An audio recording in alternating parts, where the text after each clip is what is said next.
Guys welcome to my mini blog. আৰু আবেলি সময়ত কিবা চেটপটা খাব মন গ'ল যিহেতু কিবাটো কৰিবই লাগিব আৰু কথা মতেই কাম। আৰু এনেকুৱা আমি চিপছ কুৰকুৰে ভুজিয়া পিঁয়াজ জলকীয়া এনেকৈ ধুনীয়াকৈ এনেকৈ সানি ল'লোঁ।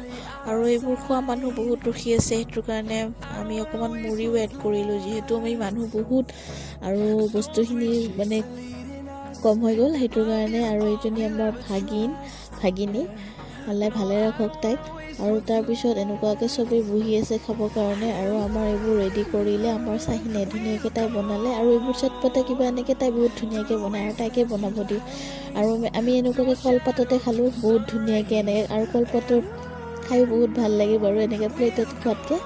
আৰু তাৰপিছত আমি এনেকৈ আটাইবোৰে পকাত বহিখিনি খালোঁ। খোৱাৰ পিছত ভাবিলোঁ চাহৰ লগত খাবৰ কাৰণে কিবা বনাওঁ। তাৰপিছত মই এনেকৈ নিমকি বনালোঁ, কেইটামান নিমকি বনাই ভাজিও ল'লোঁ, যিহেতু দেৰি হ'লে টাইটো হৈ যাব, সেইটো কাৰণে নিমকিখিনিও ভাজি ল'লোঁ। আৰু নিমকি বনাই থাকোঁতে মানে আব্বা ক'লে এনেকৈ নতুন গাড়ী এখন লৈ আহি আছে, আহোঁতে ইয়াতে সোমাই যাব।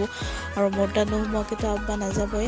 তাৰপিছত এনেকৈ চিকেন পোলাও এনেকৈ কিবা কিবি বনালোঁ। আৰু তেওঁলোকো আহি পালে নতুন গাড়ী এখন লৈ।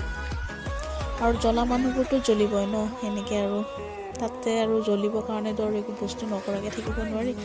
আৰু আল্লাই এনেকৈ ভালে পেলে ৰাখক, মোৰ আব্বা মোৰ ভাইটি সপোনবোৰ চব পূৰা কৰক। আৰু এনেকুৱা গাড়ী এখন ল'লে বহুত ধুনীয়া লাগিছে।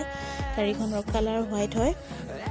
আৰু তাৰপিছত এনেকুৱাকৈ তেওঁলোক অহাৰ পিছত আমাৰ কাৰণে কিবা কিবি লৈ আহিলে, মিঠাই চিঠাই লৈ আহিলে। আৰু নতুন গাড়ী মিঠাই নানিব সেইটোতো হ'বই নোৱাৰে। আৰু তাৰপিছত এওঁলোকক খাব দিলোঁ। খাব দিয়াৰ পিছত এওঁলোক ঘৰত গুচি যাব, যিহেতু বহুত ৰাতি হৈছে। আৰু ভিডিঅ'টি আজি ইয়াতে